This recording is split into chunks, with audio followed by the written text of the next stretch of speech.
Le dernier jour du jugement.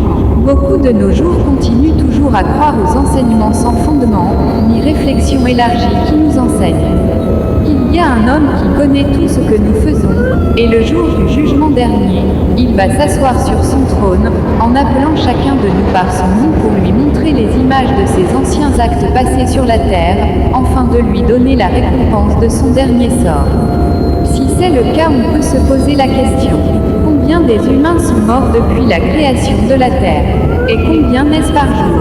Est-ce que ce jugement n'aura pas le même durée que la création de la planète?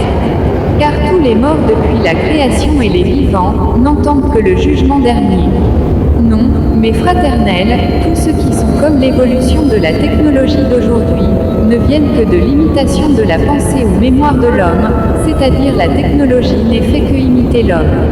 Pour dire que notre âme a une mémoire qui le permet d'enregistrer les événements du passé, du présent et du futur, cet instrument est comme la boîte noire, qui permet à orienter chacun de nous d'après ses actes commis sur le plan physique et sa pensée qui réfléchit la positivité et la négativité de l'acte commis, le permet aussi de se souvenir de ses actes passés pour préparer son avenir. Exemple, quand tu penses à coucher avec la femme d'autrui, les inconvénients, déception où son mari aura après avoir découvert l'infidélité de sa femme, la méchanceté, etc. apparaîtra à la première place sur votre pensée, et créera une dimension imaginaire pour vous. Les plaisirs où tu auras pendant ce rapport sexuel créera aussi une autre dimension imaginaire.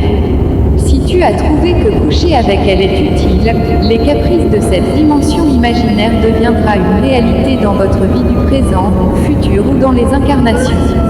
Mais si tu as jugé bon de laisser, tu vas créer aussi une autre dimension imaginaire merveilleuse et ordonnée dans votre vie du présent, du futur, soit dans votre incarnation. Au cas que tu as couché avec elle sans que l'on sache, créera une dimension imaginaire. Cette dimension est la rigueur et la méchanceté de l'époux de la femme dont tu as couché ou vous serez contraint de se soumettre. Mais si tu n'as pas voulu te faire soumettre et tu as préféré de dominer la loi de la nature, car il est écrit, fais à quelqu'un ce que tu veux que l'on te fasse, si tu ne veux pas que ce que tu as commis ne te revienne, ton esprit ira se mesurer dans la dimension spirituelle où tu as créé par tes actes avec les autres qui sont plus puissants ou faibles dans le même domaine. Par exemple, tu ne veux plus qu'on couche avec votre femme parce que tu es ministre, il y a aussi des présidents, et les autres ministres y compris les puissants qui font pareil. Il aura une dimension spirituelle réservée pour vous, qui ont les mêmes plaisirs. Vous commencerez par se mesurer, au cas où on réussira à coucher avec votre femme, où tu as subi la défaite, tu commenceras par subir les caprices de tous les maux que tu as commis aux autres lors du passé, soit de ton parcours de vie charnelle. Pour terminer, retenons que le jugement dernier n'aura que le sentiment inverse du mal que nous commentons aux autres. Car il est écrit que celui qui fait du bien continue à le faire et celui qui fait du mal doit continuer toujours à le faire, mais en sachant que son dernier sort du jour du jugement arrivera. C'est-à-dire l'homme ne se juge spirituellement que par sa propre conscience et ses actes posés sur les autres dans le passé et du présent qui constituent le karma. Pour en savoir plus sur nos différentes publications, tapez Ordre mystique de l'Aigle sur Google. Merci et bonne compréhension.